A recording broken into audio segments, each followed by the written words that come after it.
الحمد لله الذي قدر فهدى وخلق الزوجين الذكر والأنثى وأشهد أن لا إله إلا الله وحده لا شريك له وأشهد أن سيدنا ونبينا محمدا عبد الله ورسوله فاللهم صل وسلم وبارك عليه وعلى آله وصحبه أجمعين وعلى من تبعهم بإحسان إلى يوم الدين. أوصيكم عباد الله ونفسي بتقوى الله. قال جل وعلا: يا أيها الناس اتقوا ربكم الذي خلقكم من نفس واحدة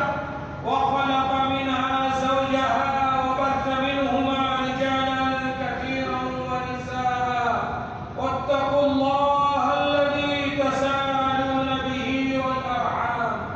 إن الله كان عليكم رقيبا. جمعہ 16 ذی الحجہ 1442 مطابق 15 جولائی 2022 کے خطبے کا اردو میں خلاصہ پیش خدمت ہے. خطبے کا موضوع ہے: اس دین فطرت اور اس خلقت پر قائم رہو جس پر اللہ تعالیٰ نے لوگوں کو پیدا کیا. رفیقان ملت اسلامیہ، میرے مومن بھائیوں، رب ذوالجلال والاکرام نے تمام انسانوں کو فطرت اسلام پر پیدا کیا ہے اور ان کو فطری طور پر نیک قینت اور سلیم الطبع بنایا ہے. پھر یہی فطرت انسانی اپنے ماحول اور معاشرے سے متاثر ہو کر برائی یا بھلائی کی راہ اختیار کرتی ہے. اللہ رب العزت کا ارشاد ہے، اللہ رب العزت نے اپنی عطا کی ہوئی فطرت کی پیروی کا حکم دیتے ہوئے فرمایا: فَأَقِمْ وَجْهَكَ لِلدِّينِ حَنِيفًا فِطْرَتَ اللَّهِ الَّتِي فَطَرَ النَّاسَ عَلَيْهَا لَا تَبْدِيلَ لِخَلْقِ اللَّهِ ذَلِكَ الدِّينُ الْقَيِّمُ وَلَكِنَّ أَكْثَرَ النَّاسِ لَا يَعْلَمُونَ. بس تم یکسو ہو کر اپنا رخ اس دین کی طرف قائم رکھو، اللہ کی بنائی ہوئی اس فطرت پر چلو جس پر اس نے تمام لوگوں کو پیدا کیا ہے. اللہ کی تخلیق میں کوئی تبدیلی نہیں لائی جا سکتی. یہی بالکل سیدھا راستہ ہے. لیکن اکثر لوگ نہیں جانتے کہ اس آیت کریمہ میں اللہ رب العزت نے اپنے بندوں کو حکم دیا ہے کہ وہ اس کے بتائے ہوئے دین کی طرف سبقت کریں، اس کی ہدایت پر استقامت اختیار کریں، اس کی شریعت پر ثابت قدم رہیں، اور مرد ہو یا عورت وہ اپنی اس فطرت و خلقت کی حفاظت کریں جس پر خالق کائنات جل جلالہ نے انہیں پیدا کیا ہے. بلا شبہ فطرت سلیمہ انسان کو تخلیق کے سلسلے میں خدائی قوانین کی حفاظت کی دعوت دیتی ہے اور اس پر عمل کی ترغیب دیتی ہے. اللہ رب العزت کا ارشاد ہے: وَأَنَّهُ خَلَقَ الزَّوْجَيْنِ الذَّكَرَ وَالْأُنثَىٰ. اور یہ کہ اس نے نر اور مادہ کے دو جوڑے پیدا کیے. الغرب، اللہ تعالیٰ نے مرد اور عورت کا باہمی جوڑا پیدا کیا اور اس میں سے ہر ایک کو کچھ خصوصیات عطا کی ہیں جو دونوں کی قدرت اور صلاحیت کے مناسب ہیں اور ان کے کام اور ذمہ داریوں کے ساتھ موضوع ہیں، نیز ان کے کردار و عمل سے ہم آہنگ ہیں. ایسا اس لیے ہے تاکہ مرد اور عورت میں سے ہر ایک اپنی ذمہ داری عمدہ انداز میں نبھا سکے اور اپنا کام کامل طریقے پر انجام دے سکے اور کوئی فریق دوسرے کی ذمہ داری میں دخل اندازی نہ کرے. باری تعالیٰ کا فرمان ہے: وَلَا تَتَمَنَّوْا مَا فَضَّلَ اللَّهُ بِهِ بَعْضَكُمْ عَلَىٰ بَعْضٍ. اور جن چیزوں میں ہم نے تم کو ایک دوسرے پر فوقیت دے رکھی ہے ان کی تمنا نہ کرو. اپنی فطرت و خلقت پر قائم رہنے والوں، اللہ تعالیٰ نے مرد عورت میں سے ہر ایک کو کچھ تخلیقی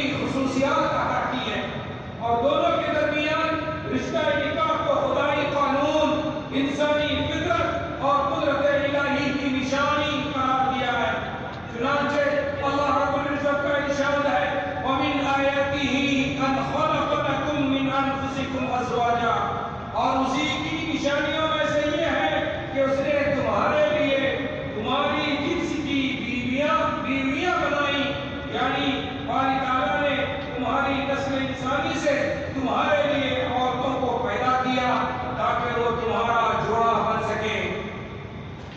بس ضروری ہے کہ مرد اپنی مردانگی پر اور عورتیں اپنی نسوانیت پر قائم رہیں۔ مرد یا عورت کا اپنی فطرت و خلقت کے خلاف چلنا ایک شیطانی عمل ہے، اور لباس، پوشاک یا چال ڈھال میں ایک دوسرے کی مشابہت اختیار کرنا شیطانی دھوکہ ہے۔ ایک حدیث قدسی میں اللہ رب العزت کا فرمان ہے، قال اللہ تعالی انی خلقت عبادی حنفاء کلہم، میں نے اپنے تمام بندوں کو حنفاء پیدا کیا ہے، یعنی ان کو اپنی فطرت اور اپنے دین کی حفاظت کرنے والا بنا کر پیدا کیا ہے، اور گناہوں اور غلط کاموں سے دور رہنے والا بنایا ہے۔ اسی حدیث قدسی میں آگے ارشاد ہے، وَإِنَّهُمْ أَتَتْهُمُ الشَّيَاطِينُ فَاجْتَالَتْهُمْ عَنْ دِينِهِمْ، پھر شیاطین ان کے پاس آتے ہیں اور وہ انہیں ان کے دین سے دور کر دیتے ہیں، یعنی شیاطین آ کر لوگوں کو فطرت سلیمہ اور اخلاق کریمانہ سے ہٹا دیتے ہیں اور ان کو تخلیق کے سلسلے میں خدائی قوانین کی مخالفت پر آمادہ کر دیتے ہیں، جیسا کہ ابلیس نے بارگاہ الہی میں یہ دعویٰ کیا تھا، وَلَآمُرَنَّهُمْ فَلَيُغَيِّرُنَّ خَلْقَ اللَّهِ، اور میں انہیں ضرور بالضرور حکم دوں گا وہ لازماً اللہ کی تخلیق میں تبدیلی پیدا کریں گے۔ اللہ رب العزت سے دعا کرے کہ یا اللہ یا کریم ہمیں اپنے دین کی حفاظت کرنے والا بنا اور اپنی فطرت و خلقت پر ثابت قدم رہنے والا بنا دے، اور اپنی پاکیزہ اطاعت اور نیک عادات کی پابندی کرنے والا بنا دے، نیز ہم سب کو عبادت و اطاعت کی توفیق عطا فرما دے۔ عزیزان گرامی، میرے اسلام بھائیوں، بچوں کے ماں باپ کی ذمہ داری ہے کہ وہ اپنے بیٹوں اور بیٹیوں میں دینی شعور پیدا کریں، دینی شعور پختہ کریں، اور ان کو اللہ کی بنائی ہوئی فطرت سلیمہ کے اصولوں پر قائم رہنے کی ترغیب دلائیں، اور انہیں تمام غلط سوچ اور افکار کو مسترد کرنے کی تاکید کرتے رہیں۔ جو نظریات ہمارے دین حنیف کی تعلیمات اور ہماری شریفانہ عادات کے منافی ہیں، اسی طرح جو نظریات اسوہ حسنہ عرف و عادت آباء و اجداد کی روایت کے ساتھ موضوع نہیں ہے، ان کو بھی ترک کرنے کی تاکید کرتے رہے، تاکہ ہمارے بیٹے مردانگی کی خصلت پر اور ان نیک اقدار و عادات پر جوان ہوں جن کو انہوں نے اپنے والد سے اور اپنے بزرگوں کی صحبت سے سیکھا۔ اسی طرح ہماری بیٹیاں عفت و حیا کے ساتھ آراستہ ہوں اور ان شریفانہ خصلتوں کے ساتھ بڑی ہوں جو ان کی زنانہ فطرت کے مناسب اور اسلامی تعلیمات کے موافق ہوں، اور بیٹوں اور بیٹیوں میں سے ہر ایک اپنی ذمہ داریاں توازن اور اعتدال کے ساتھ نبھا سکے اور مکمل طریقے پر اپنا کردار ادا کر کے اجر و ثواب حاصل کر سکے۔ باری تعالیٰ جل جلالہ کا فرمان ہے، للرجال نصیب مما اکتسبوا وللنساء نصیب مما اکتسبن، مرد جو کچھ کمائی کریں گے ان کو اس میں سے حصہ ملے گا، اور عورتیں جو کمائی کریں گی ان کو اس میں سے حصہ ملے گا۔ اقول قولی ھذا واستغفر اللہ لی ولکم فاستغفروہ انہ ھو الغفور الرحیم۔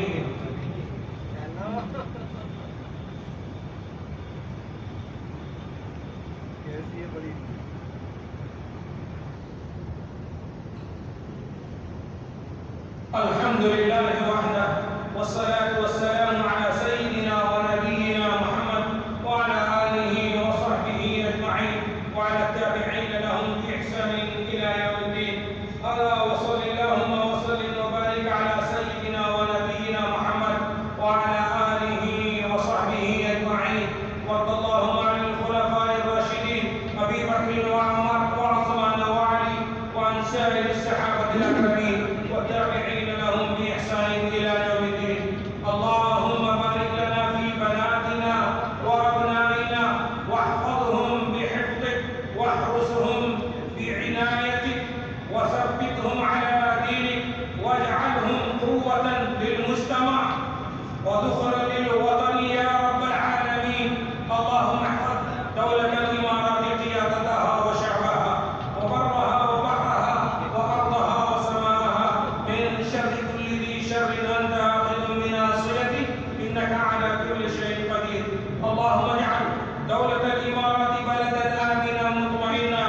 اللهم اغفر رئيس الدولة الشيخ